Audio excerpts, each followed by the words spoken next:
നമ്മുടെ ഷാഫി പറമ്പിലിനെ അറിയാത്തവരായി നമ്മുടെ കേരളത്തിൽ ആരും ഉണ്ടാവാൻ സാധ്യതയില്ല. അത്രയ്ക്കും ജനകീയനായ ഒരു നേതാവാണ് നമ്മുടെ യൂത്ത് കോൺഗ്രസിൻ്റെ ഷാഫി പറമ്പിൽ. അദ്ദേഹം നേരത്തെ നമ്മുടെ പാലക്കാട് MLA ആയിരുന്നു. അവിടെ ഒരുപാട് സേവനങ്ങൾ അദ്ദേഹം ചെയ്തു. അവിടുത്തെ നാട്ടുകാർക്ക് അദ്ദേഹം പ്രിയപ്പെട്ടവനായി. നമുക്കൊക്കെ അറിയാം, ഉമ്മൻചാണ്ടി സാറിൻ്റെ ഏറ്റവും അരുമ ശിഷ്യനായിരുന്നു അദ്ദേഹം. ഉമ്മൻചാണ്ടി സാറിൻ്റെ അതേ പാതയാണ് ഇപ്പോൾ ഷാഫി പറമ്പിലും പിന്തുടരുന്നേണ്ടത്. ഒടുവിൽ ഷാഫി പറമ്പിൽ പാലക്കാട് MLA സ്ഥാനം ഒഴിഞ്ഞ് ഇവിടെ നമ്മുടെ വടകരയിൽ വന്നു. MP ആയി മത്സരിക്കാൻ വേണ്ടി, പാർലമെൻറ്റിൽ മത്സരിക്കാൻ വേണ്ടിയിട്ട്.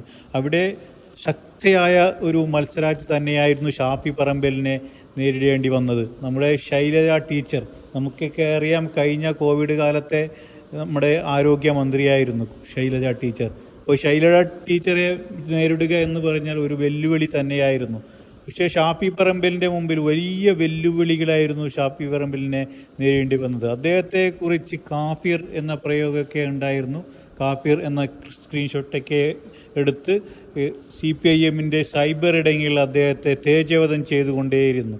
വർഗീയപരമായിട്ടാണ് ഷാഫി പറമ്പിൽ അവിടെ വിജയിക്കാൻ പോകുന്നതെന്നൊക്കെ അവിടെ വാക്ക് തർക്കങ്ങളൊക്കെ ഉണ്ടായിരുന്നു. അതിനെ തുടർന്ന് ഷാഫി പറമ്പിൽ വൻ ഭൂരിപക്ഷത്തിലാണ് വിജയിച്ചത്. ഇപ്പോൾ ഷാഫി പറമ്പിലിൻ്റെ നിരപരാധിത്വം തെളിഞ്ഞുകൊണ്ടിരിക്കുകയാണ്.